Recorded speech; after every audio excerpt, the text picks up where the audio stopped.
Welcome back to the College Football Pick'em Pod with Week 4 picks. I had a pretty good week last week. I had a very good Saturday, going 7-1. We don't need to talk about Friday, but a solid Saturday this past week. Will, you had one of the worst Fridays, I think, in the history of Fridays. That is the worst way to start a weekend because it's just like you want to start off hot.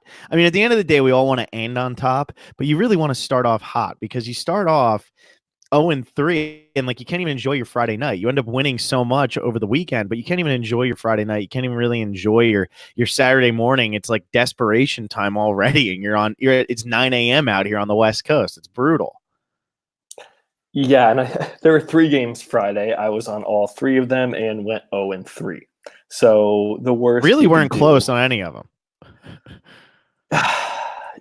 Were they all that bad? I mean, Boston College, Kansas. I still like that bet as bad as it was. That is like a lightning strike, like BC getting stomped at home against Kansas. Yeah, I mean UNC. I took the money line on that. And they actually did have a chance if it weren't for the clock issue. Terrible first half. And then, the running backs just got to get out of bounds. I mean, that's just a stupid move. That's just what comes with playing college football, though. You're young. You're just not as ready to do it. You just don't, I don't know. You just don't think about those types of situations yet because you haven't been in them as often. And that's a mistake he'll never make again. But boy, did he just make it. And it really cost them a chance to at least throw a Hail Mary at the end of the game. Although the ACC did come out, or the NCAA did come out and say that the refs made a mistake and he should have had 1 second at the end of that. Yeah, there have been clock issues all over college football these first few weeks. I hope it gets fixed. It seems like clocks are running after first downs. Like they'll stop it for like a second or 2 seconds, and then it's back to running before the ball is set. So hopefully that's addressed. But yeah, 0-3 on Friday. I was hoping I can claw back to 500. Then I go what I think is 7-0. And then I remembered, oh no, I hopped on that bet with Phil to take Washington laying, 21 points against Hawaii. We took Hawaii. The other way. We took Hawaii. And of course, whenever I hop on a bet with Phil, it ends up losing. I think we're probably now over double digits with that, probably 0-12. Have to be. And the other one, it was so funny because I remember I jumped on your BC minus 21 and I was feeling really good about it because I was like, damn, that's great. And the bet that I gave up to take BC minus 21 was BYU plus 3.5, and BYU goes on to win the game. I hate you, man. I hate you. We just can't hop on with each other. We just got to stick to our own guns. We got to stick. Although I'm going to be honest, this week, I think we're going to have a lot of the same guns here. We're bringing a lot of the same ammo to this fight here because I see some lines where I know that Will's going to have giant smiles on his face as he gets to these. I mean, I don't want to spoil anything, but there's a team called the Scarlet Knights that I know we're both going to be going against this week because it is the biggest overreaction ever. And I don't care. As long as Boston College is still Division I football team, they're going to win by more than 7. But we'll get to that. Get to that. Do we need to review any more of last week, or do we want to kick it off with our favorite team off their bye? Well, we can kick it off. So we're coming into this week. I'm 15-14. Will is 14-9. I'm back to even. Will, you have banked. You're up to 270. You started off with 200, up to 270. I started with 220 and just stayed at 220. I decided I'm going to start at 220 because that's what I bet the first week. But Will, you're up 280. Are you? Can I not do math? We'll figure it out later. But we'll figure it out. I've got some money to play with, and boy, am I going to play with it this week. I've got quite a few bets. There were so many I like, which usually isn't the case, and it's got me a little scared. Like, what am I missing? There are so many bets that I'm like, man, I had to lay. There's like 3 or 4 that I almost included, but I think I'm up to like 15 or 16, and usually I hover around 10.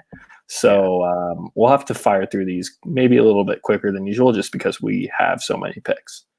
Absolutely. So I mean, we're let's just start with it. I mean, I know that we're supposed to be talking. Our favorite team is supposed to be the Miami Hurricanes, but let's be honest.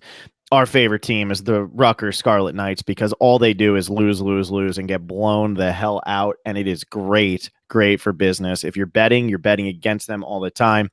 Boston College came out last week and laid an egg against Kansas losing by 24 in a game where they were favored by 21 at home. Now they go to Rutgers, to one of the hardest stadiums to play in, strictly because it's in like a crappy area of New Jersey. And I mean that lovingly. I'm from New Jersey, still in a crappy area. Boston College is only favored by 7.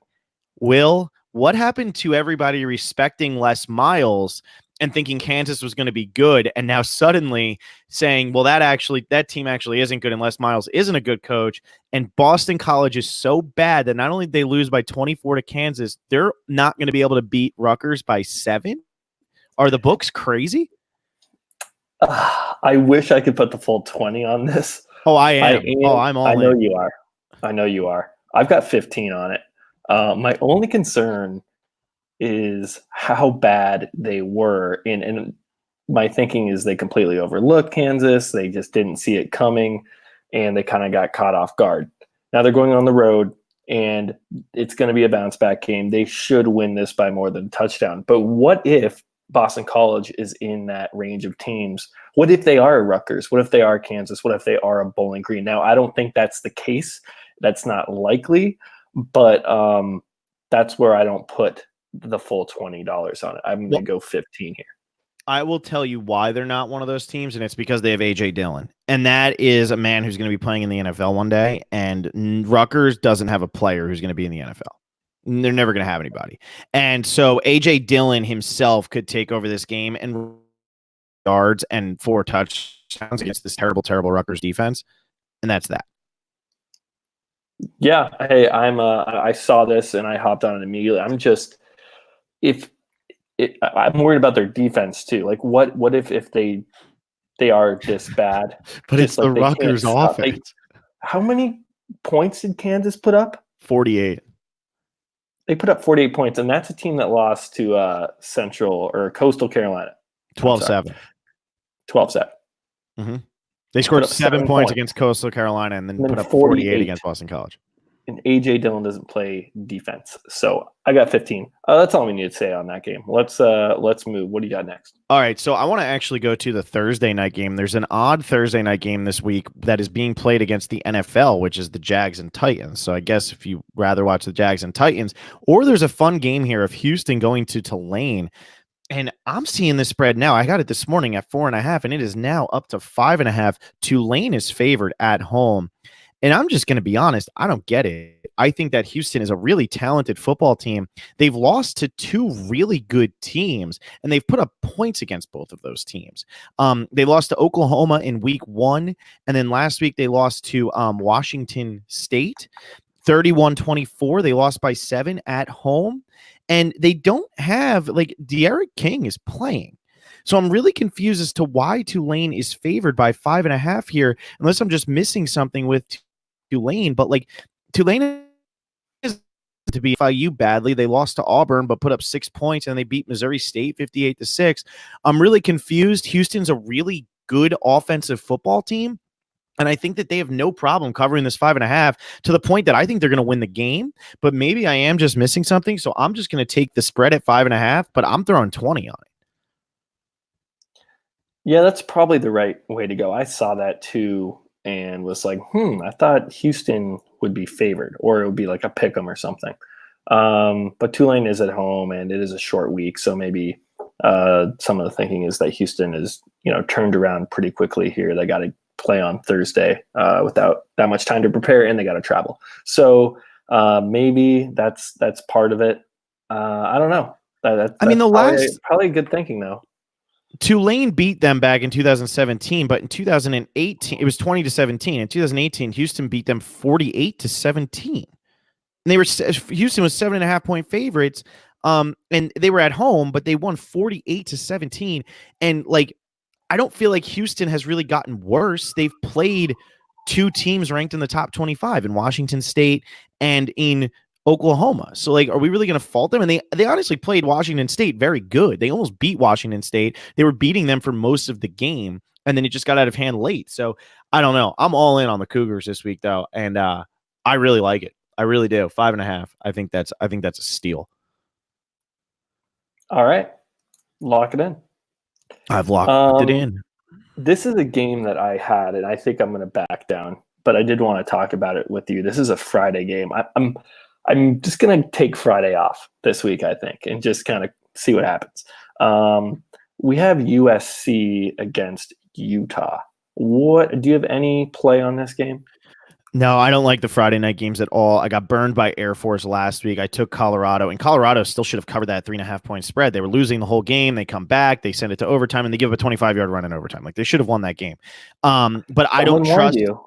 I don't trust Boise -8 against them because Boise does tend to fall behind in games. And if they fall behind against Air Force, they're not going to come back. And that Utah USC game, I really looked at it and I was like, man, USC has not really looked good. Utah -3.5. I get they're on the road. But because it's like a Pac-12 kind of rivalry type game, it's just got that weird feeling where one of those it's just one of those weird games where the Pac-12 eats their own and ruins their own chances to win a national title. And USC could just beat this team and just be like, well, we're now on it's September 20th or whatever it will be after that game is over, and a Pac-12 team cannot win the national championship already. Yeah, that was my lean. I was thinking USC +3.5. I ended up having so many other picks that I needed to kind of scrap a few, and that's one that I only had 10 on. I was like, you know what? Let me back off. But yeah, it's the Pac-12 cannibalism. It's Utah's cracked the top 10. Now they got to go on the road. USC just lost a tough game in overtime.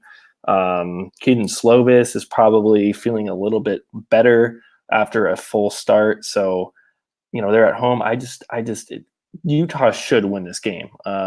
Utah beat BYU pretty handily. I think they won by 17 points. It was never really in jeopardy. Whereas I think that might be wrong. I think Utah only beat BYU by. Oh no, they did. You're right. I'm thinking of the other. I'm sorry. Continue. I interrupted for no reason. Yeah, well, the BYU is pretty much a Pac-12 team. It's crazy. They're playing Washington this week, and they've played Utah and USC already.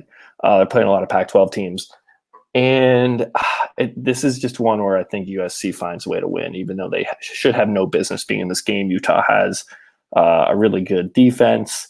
USC has had a lot of struggles on the offensive side of the ball. So this for me was like just a gut play, just that feeling that USC is going to bounce back from this loss and beat this top 10 Utah team. But there's no reason that should happen. So I'm going to lay off. I just wanted to bring that game up because it is an interesting game and it is a Friday night game where there's not that much else on. Yeah, we always like to try to at least cover one game on each night, but I just could not find anything on Friday night that I liked. And I'm kind of happy that I just ended up liking the Houston line because at least I can get some action in before the weekend actually hits. So yeah, I like Houston, but those Friday night games, man, they're scary. And after what I watched last week, we do need to take a break. We do.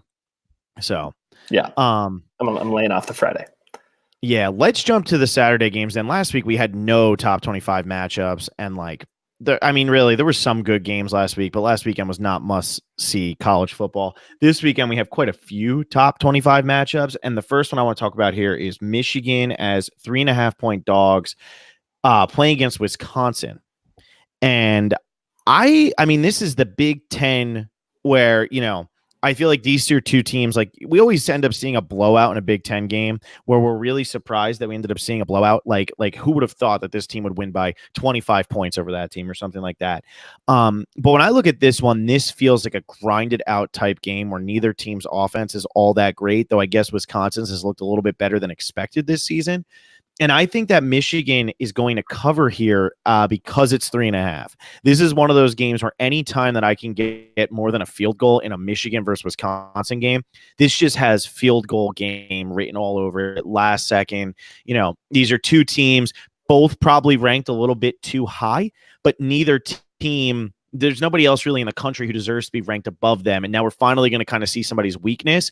But I think both teams are weak in the same areas, which is going to create a very even football game that results in just a field goal either way. I only have 10 on it, but I like to take these top 25 games since they're the best games to watch anyway. So I got Michigan plus 3.5 at $10. I'm not on the spread, but if I was, I would lean Wisconsin. Okay. Just been really unimpressed with Michigan so far. Both these teams, I think, have only played 2 games, so we just don't know a lot about these teams. I mean, Wisconsin hasn't given up a point yet. So their defense apparently is good, but who have they played? So I mean, to answer the question, Central Michigan and University of South Florida. Like USF actually hasn't looked too bad, but like, I mean, Michigan at least played Army, and I think Army's actually a pretty good football team. So at least Michigan's been kind of tested a little bit, and I think that's going to help them. I think Wisconsin's going to come out and be like, oh, wait, we're actually playing a real football team this week. Right. And that's what I think they're going to feel that on the defensive side of the ball. I don't think they're going to pitch a shutout here. I am on the over. It's at 43. I just think that's too low for these teams where, like, yeah, they both should have good defensives, but they haven't had to really perform at all so far. Like I've said, they each only played 2 games.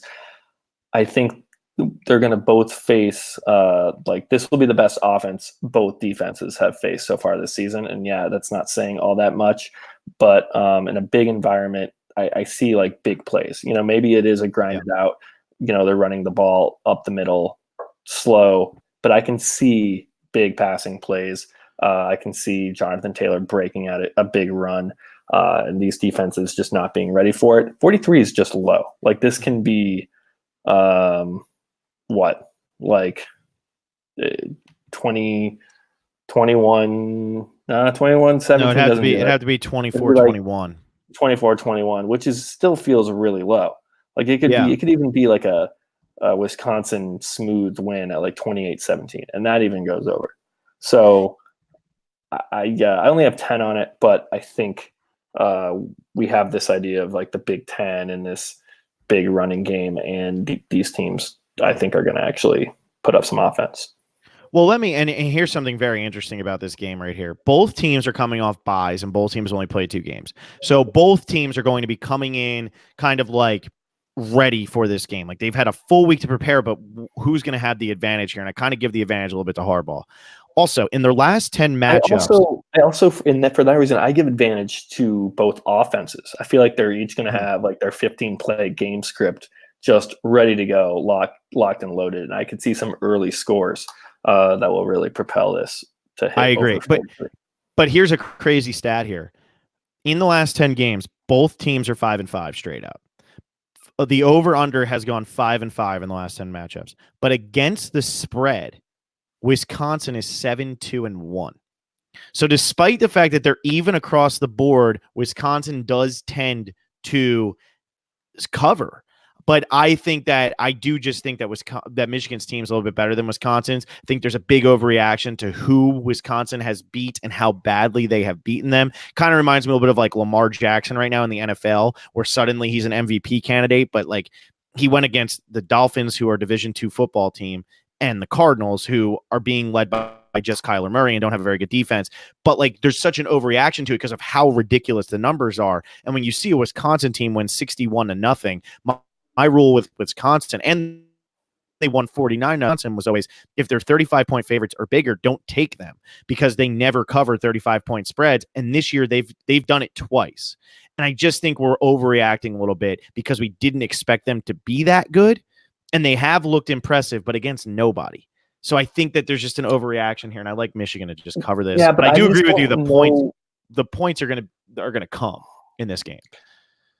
Yeah, I just like with Wisconsin, at least they've blown out who they're supposed to blown out. Like, but Michigan went to overtime with Army. So yeah, Wisconsin hasn't played anyone yet, but in Michigan's only sort of test against like a real football team, they don't look that great. So if anything, I'm leaning towards Wisconsin is the better team, and I could see them winning by like 2 touchdowns. I'm not on it because there is a chance Michigan is the much better. We have so many unknowns with these teams. So and you know what it is? It's like when you look at a team like Army, though, it's so hard to judge a team playing against Army because they just play such a different style than any other team in the NCAA plays. And because of that, I don't really fault Michigan for that. They like Oklahoma went to overtime against Army last year, and like Oklahoma had Kyler Murray, and they still went to overtime against them. So I think Army has a way of surprising teams because you're not used to playing that style, and Colby Hopkins runs it very, very well. Yeah, but at least Oklahoma like scored. Like Michigan couldn't move the ball. Mm-hmm. It had nothing to do with the option. Like this was Michigan's offense was incapable of like scoring and having like a productive offense. It was just inefficient. And yeah, they came out with the win, but I think the Oklahoma, they were like both in the 40s. Like they were just like Oklahoma wasn't playing defense. They couldn't defend the option. And, Kyler Murray was able to, score. They were going back and forth with touchdowns. So I don't want to be the dick who corrects, but the final was 28-21, and that was with one touchdown in overtime. So it was 21-21 at the end of regulation. Yeah. I guess I forgot about that. But Michigan, they did look bad. Yeah, you're right. I'm sure Oklahoma didn't look good either in there. But okay, Michigan. Oh, go ahead. Are we good to move to the next game? I want to stick in the Big Ten if you're good to move to the next one. Let's move on to the next game. That'll be a fun game. I agree. I'm very excited for that game. I want to jump to another game, which has one of the lowest over-unders I've seen in college in quite some time, just because it's very low. But I'm not touching the over-under. It's just very low. And I think know what you're talking about, and I am on the under. Michigan State against Northwestern. Michigan State at Northwestern. It's at 39 points. I've got 10 on it.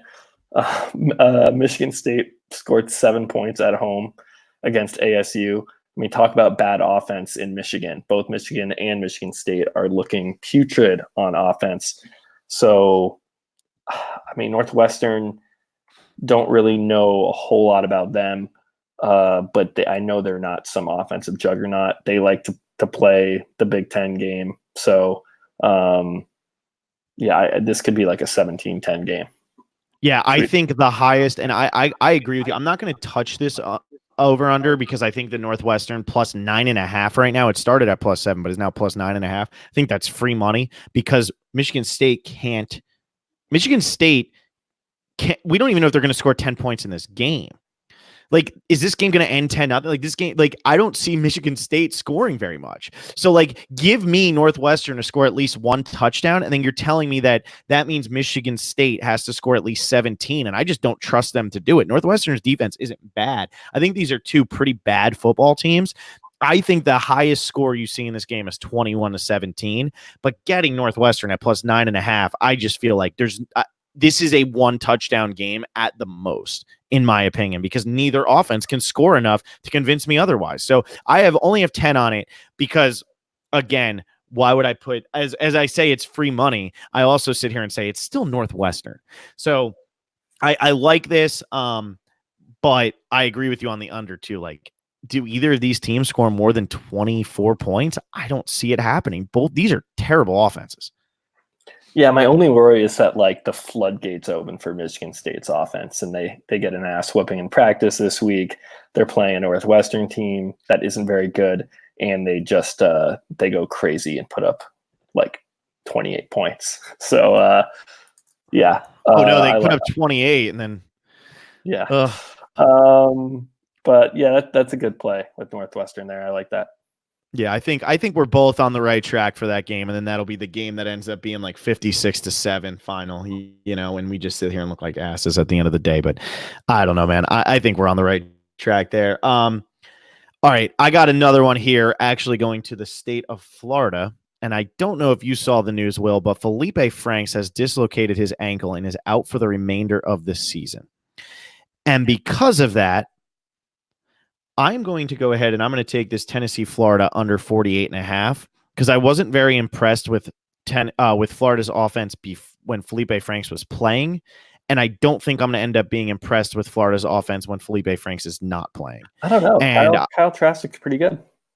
Kyle Trask's yeah, I mean, he could be pretty good. I mean, Tennessee just had their 35-0 win over Chattanooga, or 45-0 win over Chattanooga. Good for them. They lost 38-30 to Georgia State. 29-26. If anything is going to happen in this game that's going to push it over, the only way that this game goes over 48.5 is if Florida blows them away so badly. Because I don't see Tennessee putting up more than 17 against this Florida defense. I don't think their offense is good at all. And because of that, I think that this is a game where even if Florida puts up 28 points, I still like the under of 48.5 because I don't see a situation where Tennessee scores 20.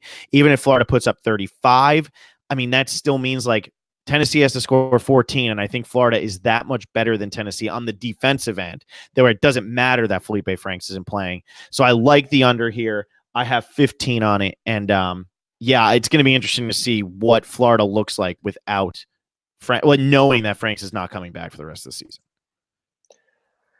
Yeah, I'm on this game too. I'm on a different play, but I think you're thinking the right way, because Florida, and they also, even if they could blow teams out, it doesn't feel like they do. Like that, I had the under in the Florida Kentucky game last week at 50.5, and it went to 50. But it was actually, as close as that sounds, it was a very easy under because they had the ball and they scored a touchdown at the end when they already had the lead. It's not like they were going to go for two. So it was. I was going to say I didn't watch a single play of that game because it looked so easily under, and then all of a sudden I looked up. I'm like, wait, is Will going to lose this 50.5? Because it was suddenly at 50. But yeah, it wasn't there the whole. Kentucky misses the field goal when it was 21, or what was it? I think it was 22-21. And yeah, Kentucky missed the field goal. Florida gets the ball back, scores a touchdown, gets to 50, but it was still, I wasn't really sweating. So, yeah, I'm on Tennessee plus 14, actually, just because I don't think Florida, like their offense isn't that good. And like you said, I trust their defense a lot. But I don't think that Florida is going to like run the score up on Tennessee. And I think, Tennessee started 0-2, some really bad losses in there, like to Georgia State. But, BYU in overtime, that's not looking as bad of a loss, especially now that we saw BYU do the same thing to USC, who's, still a talented football team. So 2 touchdowns just seems like a lot. Like I could see this being a, 24-14. Like that's fine. I think Florida wins this game for sure. Just two touchdowns is a lot for a Florida team that plays pretty slowly. They have that really good defense, and they don't really have their offense clicking just yet, and especially with the new quarterback coming in. Yep, I completely agree. How much you have on it? I have 15.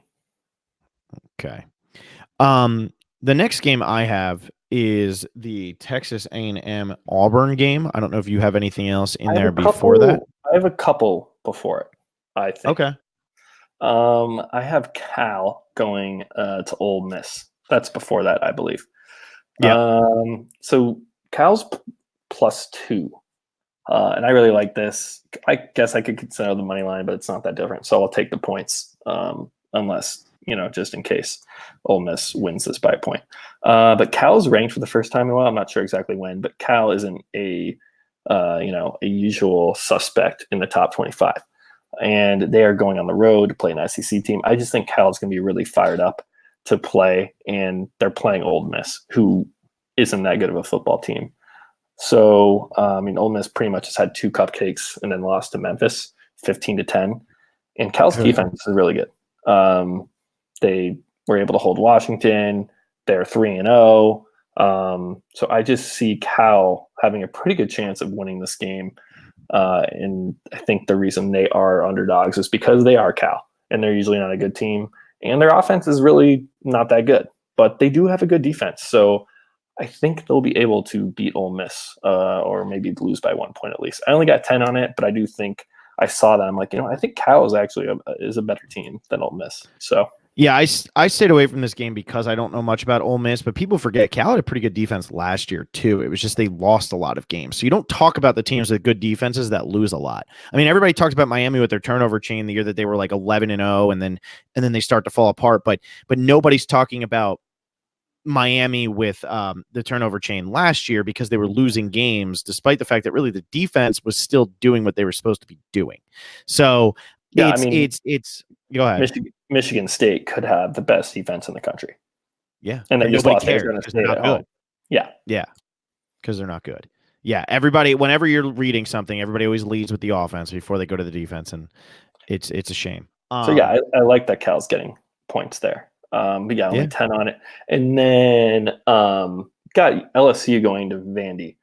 And I'm taking LSU minus 23.5. I think we have to start looking at LSU completely differently than we ever have before. they're running like an up-tempo offense. They have, Joe Burrow is looking really good. They have great receivers, and they're now a team like Ohio State, Oklahoma, Alabama, Clemson, who can run up a score quickly, who's going to put up, just stupid numbers. So, yeah, they're on the road, but they're playing a Vandy team that they don't have much going on. So, yeah, 23.5. It's a lot, and especially for LSU, because it's not what you think of when you think of LSU. Like I took them, who'd they play in week 1? I took whoever they played. I think it was like Louisiana. I forget who it was, but I took whoever they played to cover a 20-point spread, and LSU pretty much covered that in the first quarter. This is just a different. And I remember us talking about that the night before the game, and you were like, "Oh, what do you think?" And I was like, "No, man, I agree with you. I agree 100%." Because it's tough to go against what you expect from a team that's been doing it the same way for so long. Yeah. So they're playing Georgia Southern, and they won 55-3. Like that's the type of team we have with LSU now. And I know Vanderbilt is not the same as Georgia Southern, but they should have no problem like just running this up immediately. So I don't think people have wisened up to the fact that LSU is now like this Oklahoma type offense. I think Alabama, like I think they really are that good. And I think the reason that LSU is playing this way this year is because they know that there's a good chance they lose to Bama at some point in this season. And if you lose to Bama, you need to look so impressive the rest of the season in all of your games to make sure that you still get one of the spots. I mean, the SEC, they get 2 teams in, not infrequently. So, like, if they want to be that second team and prove that they're the number 2 team, better than Georgia, they deserve that spot. They want to beat up on as many teams as they can to just be able to go back and say, look, we outscored. Yes, they were bad teams, but we still outscored them like 100 and something to 0 rather than their typical like 45-0. And it's like, well, they only outscored them 45-0 and then they lost to Bama by however many points. I mean, LSU's schedule is very, very difficult coming up. And I think that's why. I mean, they play Vanderbilt, then they're home against Utah State, Florida, Mississippi State, Auburn, Alabama, and then Mississippi, Arkansas, Texas A&M. I mean, they have a tough schedule, and I think that's why they want to beat up on these weak opponents as badly as they can, because they know that they could get into this college football playoff with 2 losses on their resume and not even an appearance in the SEC title game if everything else on the resume looks perfect, because their schedule is that tough. Right. I think that definitely can have something to do with it. It's also just the type of offense they're running. It's just it caters more to putting up more points, and they have the talent to do it. So there's no reason for them to kind of like, even if they're going to hold back, they're still going to be throwing the ball like most plays and getting it to their receivers and, scoring quickly, throwing it down the field. So yeah, I really like that one. We'll see if that one hits. Yeah. All right. So now let's jump over to this Auburn Texas A&M game, another one of our top 25 matchups, and the number 8 team in the country going to the number 17 team in the country. Auburn just beat Kent State 55-16, which we'll talk about Kent State briefly in a moment. A&M just beat Lamar 62-3. I am on Auburn here at +3.5. I know they're going to A&M. A&M has looked pretty good this season. +4. Do you? It's very recently went to 3.5. Well, I think it's still a +4. Is it? Okay. At least somewhere. Okay. Let me check OddsShark. But go ahead, keep talking. I'm just saying. I'm on OddsShark right now, and it's at +3.5. Even the best available? Yeah, even the best available. Best Auburn spread is down. Because I think people realize +4, like Auburn, you got to take Auburn. I like +3.5 too. I mean, you're still getting the field goal, so. I agree. Give me the field goal here. I only have 10 on it because this is going to be one of those SEC games that's like I think it's just going to be a really good matchup. But I just think I think Auburn's the better football team, and I get they're going on the road and the SEC is very competitive, but there's something that just says like this is not Auburn's time to lose yet. It's just not going to be this game, and like Texas A&M still is just not there yet. I mean, it seems like for the last couple of years they've been knocking on the door, and especially with Jimbo, they've been like right there. And they almost beat Clemson last year, didn't play them nearly as well this year. And I just think like that final score of the Clemson game was 24-10. It was 24-3. I mean, they gave up a touchdown literally with seconds left in the game, and it was a joke because the announcer was like, "Will they give up a touchdown? I don't know." Like, it was a pointless touchdown at the very end of the game. So I don't think that this A&M team is necessarily as good as last year. So I like Auburn here plus 3.5. I don't know. It's definitely a tough game to call. This to me is probably going to be the best game of the weekend. I think even better than Michigan versus Wisconsin. I have another game that I think is going to be the best game, but yeah, I'm with you here. I just don't feel like I don't know A&M yet, and I feel like I know Auburn a little bit better. And yeah, like A&M, they couldn't really score on Clemson until the end. Clemson's got a really good defense, and yeah, they only held Clemson to 24 points, but Clemson hasn't looked amazing on offense. They haven't looked that good. Yeah, they're kind of sluggish, and I know they just like put up 45 against Syracuse, but it was a sluggish 45, if that's even possible. They don't look like the same Clemson at the end of last season, and they probably will at some point, but I'm not walking away from A&M like, well, their defense is really, really good because they only held Clemson to 24 points.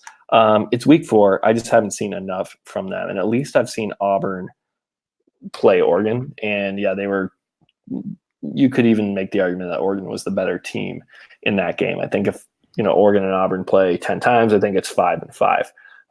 But Oregon looks to be doing pretty well. So from what I can see, at least, I trust Auburn a little bit more. So if I'm getting a field goal and a half point, yeah, sign me up for that. It feels like Auburn will find some way to like pull this game out of their ass at the end, just like they did. Completely agree. Oregon. So completely agree. This is a team, and yeah, I just think they find a way. I only got 10 on it. Like you do. But how much did you have on LSU? I completely missed it. I have 15 on that. Okay. Sorry to interrupt your train of thought. So neither one of us very confident in the Auburn game. It's more of a lean, but we're both leaning Auburn here over A&M. Yeah, enough to, put it on the card. Yeah. And speaking of games that we're going to put on the card, let's just briefly touch on this one, Will, because we did not discuss this before we went on the podcast, but I'm assuming that you are on board. A team that lost 55-16 last week to Auburn is favored by 10.5 this week, and I got 15 points on Kent State because, Will, I am a believer that you are right. Bowling Green might be the worst team in college football. I have Kent State minus 10.5 at home against Bowling Green. I got 15 on it. I think it's a no-brainer. I'm actually not on it this week. You're the worst. How could you leave me like this? Don't hop on because it'll be the first time that Bowling Green wins a football game in decades. I will not hop on. I just think that this is Bowling Green's only opportunity at a second win this season. I really do. If you look at their schedule, I know the MAC isn't very tough, but this is it. Like if they want to get to 2 wins, this is when they have to do it. And I think they know that. So they lost 35-7 to Louisiana Tech last weekend. 35-7. I was on it, man. I was on it. I fade Bowling Green every week, at least 2 out of 3 weeks, I think. And I just don't think they're going to score points. And Kent State scored 16 points against Auburn. Bowling Green scored 0 against K-State and 7 against Louisiana Tech. They're not going to be able to score, and Kent State's going to put up some points enough to cover. I think this is like a 21-7 final. We'll be watching it closely. That's for sure. I mean, I'm glad you're on board here. This is like the 1 week where they might actually win a football game. It won't happen the rest of the season. But I will take a video of Will on Saturday morning for everybody, and I'll post it to a Twitter account and just him throwing $100 on Kent State to cover in real money because it's coming. On Saturday morning, he's going to wake up and say, damn, I should just make this bet. And he's going to end up doing it. I know how you are. You're going to end up making this bet. So I'm going to stay off this one. I don't think so. Let's keep it moving though, because I said, I feel a waste of a game. Let's talk about Florida State. Yes, I'm on this one. Okay, cool. You were right. Louisville's a lot better than last year. You said this last week. and it's true. They covered the 9 on my Saturday, man. We can just keep talking about last Saturday all day. Yeah. And look, Florida State looked much better against Virginia, but this was like their last hope. This was their last chance. This is the last time they were going to have hope. And they still lost the game. So at the end of the day, I like Louisville 6.5 point underdogs going to Florida State. All Florida State's done is look like crap at home. And I think they're probably going to keep looking like crap. And I think Louisville's the better team. And Florida State almost lost to Louisville last year. That Louisville team is one of the worst teams in the history of the ACC. And they almost beat Florida State last year. I like Louisville to cover this. I think they probably win this game. But Louisville plus 6.5, I got 20 on it. I think it's a done deal. Yeah, I think the money line is a little too risky for me, especially getting 6.5. I mean, if you do bet this, you should probably buy the half point. Just get the +7 at like -120 or something like that. Feel a little bit better. But yeah, I mean, last year Louisville was 1-11 against the spread. So, like, everyone who's betting has been, like, last year, like the most recent Louisville games, besides the 2 games they played this season, or the 3 games they've played this season, like, we're all losing bets. This year they're 3-0 against the spread. So yeah.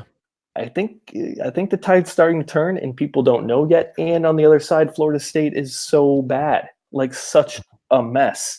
So I've got 20 on this. I really think that, I mean, I wish I had it at 7, but I'll trust Louisville for now. And I will trust Florida State being as miserable as they are. And who was, you said Louisville was 1-11 against the spread last year. Who was their one win? Against the spread, yes, Florida State. They lost. Florida State. They lost by 4 points in the spread. They lost by 4, and they were 5-point dogs. 5, yeah. That's their only win against the spread last season, was against Florida State, and they've gotten so much better. That's great. And Florida State looks so much worse. And it's at 6.5. I'll take it every day. I mean, that Virginia game, that was like a adrenaline game, and then talent eventually wears off. Or a talent eventually rises to the top. That's what I meant to say. It all makes sense. Florida State still has talent, though, so I don't know. Other teams just have more. I love this. All right. I don't know where else you got next, but my next game is UCF. Do you have anything before that? I have a note written below that says, duh. UCF -12. UCF has never let me down. I got $20 on it. I think they let us down 1 game last season. It was against Pittsburgh, actually. That was the only game. They almost lost that game, and they didn't cover against Pitt. But this year, UCF is on a mission. UCF wants better than they were last year. Yeah, they are. Like, I know Mackenzie Milton's gone, but Dylan Gabriel's in, and he's playing well. So, I mean, they just keep – and Stanford is bad. I'm surprised this didn't jump up higher, because people might say, whoa, they beat Stanford by that. You know, they really stuck it to Stanford. So the fact that it hasn't gone up that much, that it's still at just 12. Yeah, I love this. I got 20 on it. Yeah. I mean, this is I don't know. I don't want to say it's a joke, but I feel like there's so many bets this week that I've just been like, how can that be the spread? That's how I felt with BC. That's how I felt with Houston. That's how I feel with this one. I mean, that's 3-1. Even that's how I feel with the Louisville one. It's just like, how can this be the spread? And I remember I've been saying this the last 3 weeks. FanDuel had it up as a game of the year, and UCF was favored by 2 up until the end of last Saturday. I mean, oh my God, people are going to be winning houses after that. I mean, it's insane that was actually a spread that was on a legitimate betting website in America. It just does not make sense. UCF, I think they blow this team out. I know there was a scare last year. It was a different type of team. I think that this is a more talented UCF team. And man, we were talking about how LSU is kind of on a mission right now. I mean, UCF 62-0, 48-14, 45-27. They took it to Stanford and really never let Stanford in that game. I mean, that was a blowout from beginning to end. I think Stanford scored a touchdown late to make it even under 20-something. But when you beat a Pac-12 team by that much, no matter how bad the Pac-12 team is, unless it's a really bad Oregon State team from a couple years ago. That's saying something. And they took it to this team. And I think UCF takes it to a pretty lackluster Pittsburgh team this year. Pittsburgh, I mean, yeah, they looked pretty good against Penn State, which, Will, you were kind of on that, and I talked you out of it. Yeah. They lose by 7, but it's a close game where they still aren't that good of a football team. Right. And Pitt just had their like weird flirtation with like a top 10 team. Like they just had that last week. They're not going to do that 2 weeks in a row. And it really is like playing Penn State is like their Super Bowl, and they're going to put everything they have into that, and they still lose. And now this is going to just be it's just a demoralizing fall back to earth kind of game. Yeah. And if we're good on this game, a good segue here to jump to that Stanford team that, you know, we faded last week, and I'm going to continue fading Stanford. I don't think anyone has like really figured out how bad the Stanford team is. And yeah, they're at home and they usually play Oregon close, but this is different. This isn't your usual Stanford-Oregon rivalry, the standard matchup. In Oregon, it's minus 10.5, and Oregon's offense, man, they're gonna it's gonna be the same thing like last week with UCF. A joke. I got 20 on this. Oregon minus 10.5. Are you on this too? I have 15 on it. Yeah, I have 15 on it just because it's going to Stanford. Did you just like hop on it under your breath or something? No. I haven't. You had this. It's written down. Okay, yeah, it's written good. Down. I'm gonna say. Yeah. Okay. No. I'm not hopping on this. No, I think this is an easy one. I just the only reason I only put 15 instead of 20 is because it's still a Pac-12 game. It's at Stanford. Maybe a little bit of pride, but I think there's a difference between pride and talent. There's just no talent there. No, it's a really bad football team right now. Unless Oregon just completely overlooks Stanford, but I just don't see how they can with how that game went last year. Like one of the most insane comebacks, like in all of college football last year, was the Stanford comeback against Oregon. And that's when Oregon was ranked, I think, or maybe it was like there were stakes on that game. I know the Pac-12 is a joke and they're never going to be in the playoff ever again, but there were stakes for that game. And I think Oregon wants that sweet revenge, and they have more than enough talent to do so against the Stanford defense that doesn't know what it's doing. So I agree. And I think we should stick in the Pac-12 right now with our honorary Pac-12 team in BYU. BYU is 6-point underdogs at home against Washington.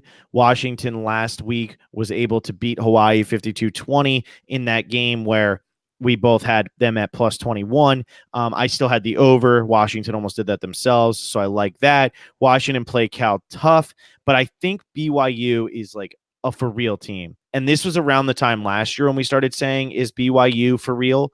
And BYU ended up not being for real. I think they are for real this year. In a home game where they're plus 6, they play field goal type games. I mean, that's what they've been doing. I mean, last week it was a field goal win over USC. The week before that, it's a field goal win over Tennessee. I know they got beaten pretty bad by Utah, but Utah's the class of the Pac-12, I think, undoubtedly. I don't think there's any challenger for that. So I actually like BYU. I think Oregon actually is. That's true. I think we might look up like week 8 and Oregon 7-1. When Utah loses this week too. Yeah. I just think that Oregon's going to have that one loss, and we'll look back and say, wow, their one loss was to Auburn, which was pretty much a road game, their first game of the season, which they looked like the better team, like for 90% of the game, and it took a last-minute touchdown drive for them to lose. So I still think Oregon's the best team in the Pac-12, and that's why I have them with that easy minus 10.5. But I think go on with that's fair. I just think that BYU is they could beat Washington in this game. They really could. And I'm not super impressed with Washington. Their defense looked good against Hawaii. Hawaii didn't score until the game was well out of hand. I think it was 28-0 at one point in this game. But I think BYU is an actual like good football team. They play good defense. They play good offense. They're sound. And yes, they've needed overtime in their last 2 games to win.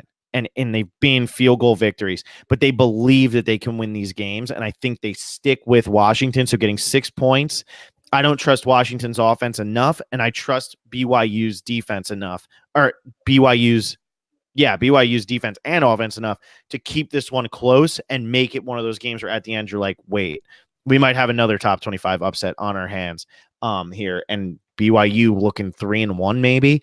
in the face and their only losses to Utah, I mean, that could be a real team down the line here.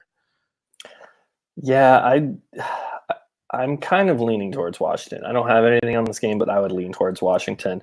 I think the game against Hawaii was a great way to iron out their kinks on offense. Their defense looked really good. BYU, 2 of their wins have been in overtime, which, they've had it overtime go their way. They could easily be 0-3 right now. So, we're 0-3. Yeah, they'd be 0-3. Yeah, the Tennessee game was overtime also, right? Yeah, it was. Yeah, they won 29-26 in overtime. So yeah, I mean, I think Washington is like on its way up. At least that's how I'm seeing it. But you're right; they are at home. They play everyone close. So I mean, if they get to overtime, you're looking pretty good. So yeah, and I think that they're going to keep this one close. I like this BYU team. I liked last year's BYU team. I'm also pissed I didn't take them last week and instead went on BC -21. So maybe this is like a payback thing to level me out. But I know you said you have a bunch more. I only have 2 more games. One of them is obviously the Canes. The other one I have is another top 25, actually a top 10 matchup. Do you have any games aside from those that you want to run through real quick, and then we can get to the Canes and the Georgia Notre Dame game? Sure. I saw one. I only have $10 on this. I don't feel super confident, but this line kind of jumped out to me.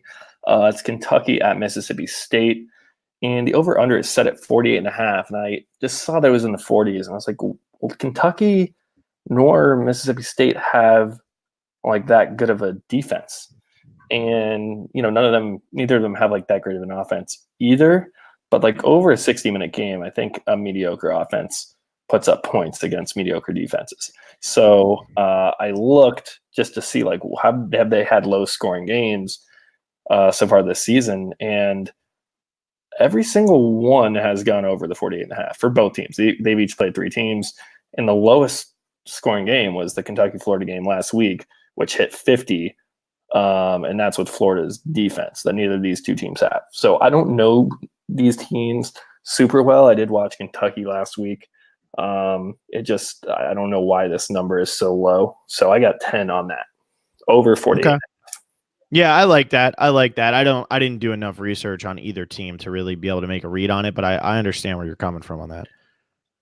Yeah, I just don't know why Mississippi State should be able to score, and so should Kentucky. I just don't. Neither defense is that impressive. So, let's see. You don't have anything going with Oklahoma State and Texas? I don't, man. I don't. Oh God, I don't know, man. I'm just so bad at picking Texas games. I feel like I lose every single one of them. So, all right. Well, I got something. All right, what you got? I'm just feeling a little frisky now that I got I've got some money to throw around. Got some money in the bank. So let me put $10 on Oklahoma State money line plus 180. This is a game I think Oklahoma State can totally win. And usually in a situation like this, right now the spread's at 5. So usually I would say, okay, give me the points. I like that. But I feel that this game is just going to be a touchdown exchange, going to be a shootout. And that's not like, it's not like a hot take or anything. This is Oklahoma State versus Texas, Big 12. But I think the ball could end up in Oklahoma State's hands with like a minute left and the game's tied, or they're down 3, and it's just like all you need is that touchdown, and they get it. Oklahoma State has a really high-powered offense that I think should be able to score on Texas. I think that's kind of the question mark, like how good is Texas defense? And I think they won't really be ready for what this Oklahoma State team has coming their way. This opened at plus 9.5 and is down all the way to minus 5.5. So that's pretty crazy. Yeah, man. Yeah, because Oklahoma State can win this game. Yeah, they can. They can. I mean, Texas played LSU really good in that one earlier in the season, so I don't know. I'm going to stay away from it. But if you're going to take a money line, it makes sense. Texas is a great team. I just think Oklahoma State is underrated here. Like to get plus 180, almost getting 2 for 1 on your money when it's very possible that they can win. I like that. Yeah, so only $10, but yeah, I wanted to throw one of those out there. All right. You got anything else, or should we go to? I do. Oh, Will is just rattling them off right now. Same game here. The over/under is set at 73, and again, I see the shootout. Again, not a hot take by any means, but I only need 10 touchdowns and a field goal for a push. Mhm. And I think each team is going to score 5 touchdowns. I can see both teams hitting the 40s. So I only have 10 on this because I also have 10 on the money line. But yeah, this is definitely my favorite game of the week for sure. And Yeah, I can see that. It's not even. Is it a ranked matchup? Is Oklahoma State? No, Oklahoma State is not ranked. They're not ranked. See, that's. I think they should be ranked. But you think so? You should call up the AP ranking and let them know. Yeah, along with BYU. I agree. BYU is getting snuffed there, man. Yeah, I don't know. I mean, Texas is still at number 12. Oklahoma State's nothing. I mean, we're about to talk about. We'll get to this top 10 matchup between Georgia and Notre Dame, and we'll talk about if this is really a top 10 matchup. I mean, this ranking is a mess right now, and I think it's really because other than the top couple teams and then UCF, it's a big cluster, man. It's a it's random teams right this season. So yeah, like Cal. Say that one more time. Yeah, Cal. No, I'm just Cal, it's always Virginia. a mess. And it's always a mess, man. Yeah. It's you have like your top 5 or 6 teams and then just like mediocrity. But Arizona State ranked 24. Washington State ranked 19. Like Washington State's not the 19th best. Pac-12 has 6 ranked teams. Damn. Which is crazy because they have 6 ranked teams, and I don't sit there and say, man, like I'm scared of those teams. The only one is, like you said, Oregon and Utah. Those are the only 2. Other than that, I'm not scared of any Pac-12 team. Shall we move on to Miami? Yeah, let's move on to Miami. As always, we'd like to take a second to thank one of our sponsors. You know them well, Brett, and everyone at Caneswear. They got the best selection of Miami Hurricanes gear by far. We're talking hats, jerseys, shirts you can't find anywhere else. Football, baseball, basketball, and so much more. You name it, they got it. So head over to caneswear.com or visit storefront in Davie off University Drive in the Arrowhead Shopping Center. Last time Will and I talked about the Miami Hurricanes, they were 0-2, but now I think it really might be time to go to Caneswear because we just won 63-0. And Jimmy Murphy, last name Murphy, I believe, just became a meme. He's Rudy too. I love it. I think it's the funniest thing I've ever seen, and I'm pumped for him. Good for him. If I scored a touchdown in a football game for the University of Miami Hurricanes, I would have acted the exact same way. You better damn believe it. And it was amazing. I loved every second of it. And hey, it was to put us up 63-0, but I got my over. I got my over. I got my spread. Bethune-Cookman was, garbage. I mean, we got the win. Yeah. We got the win. I know a lot of people were worried we weren't going to beat Bethune-Cookman because, we lost to UNC and Florida, who are 2 very respectable teams this year. But yeah, going into this week, I mean, it's finally another one of the cupcakes. And normally what ends up happening is Miami starts, you want to start off your season with these types of teams. You want to start off your season with a Bethune-Cookman, with a Central Michigan, so that especially with Jaron Williams coming in, starting his first games for Miami, get some like wins under your belt, start feeling good about it. You're playing well, but when you start off with 2 tough games like we did with Florida, and then you go right to UNC, it's not easy. We don't go on the road again until October. So I feel like, I mean, look, I don't know anything about Central Michigan. I really don't. I know that they got walloped by Wisconsin. I mean, that's really the only thing I know about them. So when I look at this, it's like 30.5. That's a lot of points. I'm taking the Canes minus 30.5. We moved to 2-2, and then finally we actually start playing meaningful games again. But I'm okay with getting 2 easy wins out of the way before going and playing the meaningful games. Obviously, you can't really take much from the Bethune-Cookman game. It's like, did we look good? Did we not look good? Who knows? But just the confidence that they can build in a team to like finally be able to get a win, despite playing pretty well in the first 2 games, you still come out with losses, and it hurts. Especially somehow UNC versus Wake Forest. It's not an ACC game. It doesn't count as an ACC game. So UNC is still 0-0 in the ACC rankings, despite the fact that they just went and lost to an ACC school. Wait, so Miami's still behind them. It wasn't an ACC game? was not an ACC game. It was actually listed as a non-conference game. I guess because last year with the hurricane, it got canceled. They wanted to reschedule. They rescheduled it for this year, but they weren't on ACC schedule. So they played a non-conference game. Miami is still behind UNC because of that, despite the fact that both teams could have a loss. But I think Miami gets the win here, and then we finally get to the meaningful games. We're going to have to win out to win the Coastal. Man, you would think the ACC could just like make that one of the cross divisional games for them. Just have them reschedule and be across. But that's just so bizarre. I wonder if that could even be used in like a tiebreaker or something. It's crazy. That is crazy. I hadn't heard that. Well, that's why UNC lost. It was a non-conference game. They don't care. They're saving it for in conference play. Darn. I had the UNC money line. So,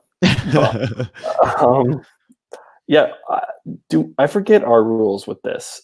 Do we have to make a play on the Miami game? Because I don't really feel compelled to here. Because yeah, it's 30, but I could see us winning by 4 touchdowns, and that would be fine. Like, we just had our big blowout, our home opener. Manny Diaz's first win. I don't see this as like there's not really a need to go and run up the score here.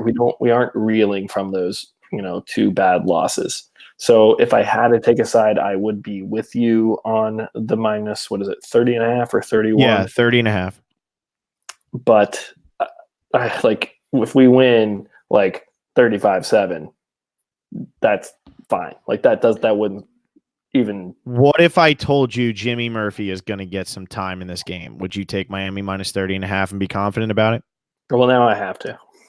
I mean, the man is a legend. I don't even care. That is like one of the funniest things I've ever seen. And like, I'm seriously not making fun of this guy. I think it's hilarious in the best way. Like, that was one of my favorite celebrations I've ever seen. I mean, imagine the adrenaline pumping through that kid's veins. You're never supposed to see the field, and he just scored a freaking touchdown. I don't care if it's against Bethune-Cookman. They're college players. They might be better than the Miami Dolphins, okay? And he gets to go out there and score a touchdown against them. I'm telling you, we beat Bethune-Cookman 63-0, and one of those touchdowns came from Jimmy Murphy. The Patriots just went to Miami and won 43-0 in a road game. I bet Jimmy Murphy could have ended up scoring a touchdown against the Miami Dolphins. I love this. So minus 30.5. I'm putting you down for 10. I don't even care. Yep. Sign me up. Yeah, you're stuck. You're trapped. Sorry. All right, man. Last game of the night, Georgia versus Notre Dame. You just wanted me to be on it with you, just in case it's 35-7, you don't go $10 down in the pool. Will, here's the thing. This counts as a hop-on, and we never win the hop-ons. But I believe in Jimmy Murphy. Central Michigan. Well, I had it down because I forgot whether we I forget what we said, because obviously we talk about the Miami game. We're presented by Canes Insight, and we're Miami fans. We both went to Miami, but do we always put a play on the Miami game? I don't remember. I think we always do, except last year we got tired of it when they were on their 5-game losing streak or whatever it was. And I think at one point you and me were both just like, you know what? We're not betting this game. We're not doing it. How many times can we get burned? But I think it was finally for they lost to Georgia Tech. And I think the next game we were just like, no, we're not doing this. Yeah, I was at that Georgia Tech game alone in the rain. Sums up your life pretty well. I mean, yeah, I was working in Atlanta, and I got out of work early and saw that, hey, I could make this game. And how often do you get to just go to a road game? Yeah, it's Georgia Tech, but went out there, raining, terrible play from Miami. Man, it was brutal. And I think every week last year we kept being this will be the week they turn around. We got to turn around. Yeah. I think now they're being, way underrated. They're, getting 10 points against, Virginia. Never worked out. So, we'll see how we do this week. Yep. All right, man. Let's go to this last game, which is a top 10 matchup on paper of number 3 Georgia versus number 7 Notre Dame. Georgia is a 14-point favorite. And I sit here and I look at this and I say, okay, Georgia's 14-point favorite at home, playing against a top 10 team. I'll take Georgia minus 14 all day. I mean, I'm not even concerned about Notre Dame. I'm really not. I think Notre Dame is overrated coming into this game. And yeah, I mean, I just think Georgia's really freaking good this year. I think Georgia is just really, really, really good. I like them to cover this 14. I mean, I don't really have much else to say on it. I just think Georgia is really, really good. I mean, do you have anything else like that you need to add to that? I mean, I do. I have a lot to add. so you're going to take Notre Dame. I am on Notre Dame plus 14. Wow. Okay. I think Notre Dame is an underrated team. Well, this is a Miami podcast, Will. That's fine, but it's the betting podcast too, and you got to find value where you can get it. And I think it's like Notre Dame has been like blacklisted from college football playoff conversations because they lost to Clemson by 27 points. And I've said this before, but like who else lost to Clemson in the playoffs? Mm-hmm. Alabama. By more than 27. By how much? It was 28 points. Yeah. And yet Alabama is ranked number 1 in the country, or number 2, depending on who you ask. It's other times too. Notre Dame has failed us in the past. Manti Te'o. Right. That's all I'll say. Right.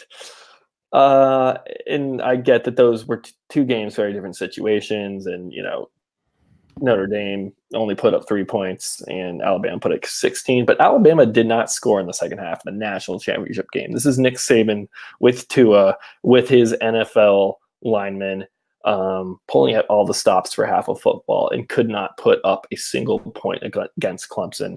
And so we're supposed to forgive Alabama, but Notre Dame, whatever. They're after going 12-0, they don't deserve to even be mentioned in the conversation. They don't. And I think Notre Dame is actually a top 10 team. Just because you get blown out by Clemson doesn't mean you're a top 10 team. I think Texas A&M could potentially be a top 10 team. Clemson's just that good, especially their defense. They've got an unreal defense that makes it incredibly difficult to score. So do I think Georgia wins this game? Yeah, I think Georgia's probably the better team. If you look at the over-under, it's set at 56. So, which, I mean, it's not a low, but it's a pretty average over-under. And this means the odd makers are seeing this at a 35-21 win for Georgia. Yeah. And I think it's going to be lower scoring than that. I don't think Georgia gets into the 30s. Notre Dame's got a good defense. So I think it's going to be just a slower paced game that Georgia will win, but 2 touchdowns is a lot to cover against a team that has only 1 loss in the past year, and it was against Clemson. Like that's not that bad. Like we can't fault them. And I think Ian Book is looking really good. Yeah, he played New Mexico last week, or New Mexico State. But Georgia hasn't played anyone either. No, you're right. You're right. Like, what has Georgia done this season to be 2 touchdown favorites against a team that made it in the playoffs over Georgia last year? And like the most recent Georgia team we've seen play a real team was when they lost to Texas. And I know that's a different team, and I know it's a bowl game, and its motivations are different. We can't judge that completely fairly. But 2 touchdowns is too much here. I mean, maybe you're right. I'm looking at a stat right here that in the last 3 years, Georgia has given up over 20 points in their own building only 3 times. And that's playing an SEC schedule with home games against the SEC. And I know they're in the East, but still. Yeah. So, I mean, I like Georgia here. At minus I'm 14. curious what those 3 games where they allowed more. Like, how much more did they allow? What 3 teams were they? Because they only alternate. They don't get the opponents from the West. Like they have to land Bama or Auburn or LSU. I know they get Florida every other year, but Florida hasn't even been that good recently. Yeah, no, you're right. You're right. I mean, I think this is a matchup where we don't really know enough about either of these teams, but and that's why it's like I think Georgia's way better than Notre Dame. Yeah, I think they it's like a gut better. thing. I only got 10 on it. Yeah, I got 15 on this. I think 14, especially like what you just said. If we don't know that much about either team, like why can't Notre Dame go in and win this game? Because they're Notre Dame. They don't win big games against these types of teams anymore. Yeah, it's possible. It's possible. I just went like, I don't know. I'm not saying Notre Dame's going to go in there and blow Georgia out or even get a win or even sniff a win. They might be down, 10 to 13, maybe even 17 points the whole game. But keeping it within 14 seems pretty realistic. All right, man. All right, we'll see how it actually ends up going on Saturday. I can't really make too much of an argument because, like I said, I don't know that much. It's more of a gut feeling here that Georgia's just way better and Notre Dame's not a top 10 team. But should we run through these and end this thing? Yeah, let's go through it. You want to go first? Yeah, I'll go first. I got BC -7, 20 on it. Houston +5.5, 20 on it. Michigan +3.5. Northwestern +9.5. Tennessee, Florida under 48.5. Auburn +3.5. Kent State -10.5. Will's not on it. Louisville +6.5. I got 20. UCF -12, 20. Oregon -10.5. BYU +6. Miami Hurricanes -30.5. Georgia -14. All right. I got BC -7 at Rutgers. I got Cal +2 at Ole Miss. I got LSU -23.5 at Vanderbilt. Got Wisconsin versus Michigan going over 43. Got Michigan State at Northwestern under 39. Tennessee at Florida. Got Tennessee +14. Got Auburn +3.5 at Texas A&M. Got Louisville +6.5 at Florida State. Got UCF -12 at Pitt. Got Kentucky at Mississippi State over 48.5.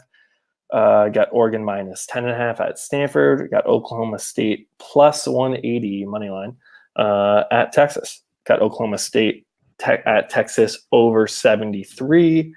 And finally, not finally, because I do have Miami -30.5. Total hop on here. We are screwed. We might lose to that's a loss now. And then I got finally Notre Dame covering 14 on the road at Georgia. Sounds good, man. So we will be back next week. Good luck betting this week, and we'll be back next week with week 5 when Miami actually starts playing meaningful games again. But until then, good luck. Listen to us because we're never wrong. And if you like the NFL, I am top 4 on Betting Pro's accuracy competition. So go listen to my my NFL advice, which is probably better than the NCAA advice I give, but don't tell anybody. Lions +7 all day. Will, you got anything else for this? I don't know how you bet the NFL. Well, that's how I bet it. I bet it well. I'm number 4. I am ahead of a lot of people. There's like 160 people in it. Real people too. It's very strange to see your name up there. Not your name, my name, not yours. Right. Good. You know how you bet the NFL, Will? That one in. You go on top of San Francisco, or you take the Niners like crazy because suddenly the Niners are good and they were dogs against Cincinnati last week, which is a joke. They won 41-17. I know. I watched that game. My Niners, come on. Come on, boys. Come on. 2-0. 2-0. We're going to the Super Bowl. Garoppolo, stay healthy. Yeah, please. I'm actually playing him in fantasy also. But yeah, all right. We will see you next week. Got a lot of picks out, man. I hope it goes well. I know, dude. This could be one of those weeks where we're coming off a high and all of a sudden you just get plopped right on your skull. And I took a lot of underdogs too. So. You did. Yeah. I can't wait to laugh at you over the Oklahoma State +180. Can't wait. This thing takes forever to end.